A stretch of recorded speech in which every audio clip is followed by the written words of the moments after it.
Giovanni Civiltà, prima eletto, un buon risultato con la lista Cantiere Popolare, un'affermazione sicuramente interessante che vede l'esordio di Cantiere Popolare superare anche lo sbarramento del 5%, a differenza di altre liste che non saranno presenti in Consiglio Comunale. È un risultato che premia quindi lo sforzo e l'impegno profuso in questi 5 anni, un obiettivo raggiunto grazie alla collaborazione di chi ha condiviso con me l'azione politica. Cantiere Popolare supera abbondantemente la soglia dello sbarramento del 5%, a differenza di altre liste civiche, avrà la sua rappresentante in seno al Consiglio Comunale.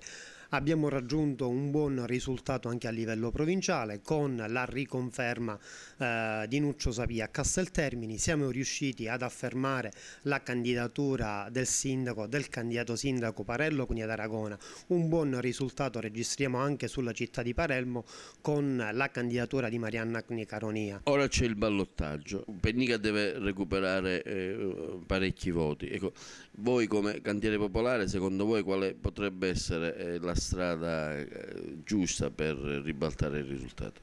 L'avvocato Pennica è una figura spendibile, credibile, un ottimo professionista, l'unico che ha una capacità di elaborazione del pensiero politico. Su Toto Pennica c'è un progetto politico che risulta assente invece nella parte politica avversa.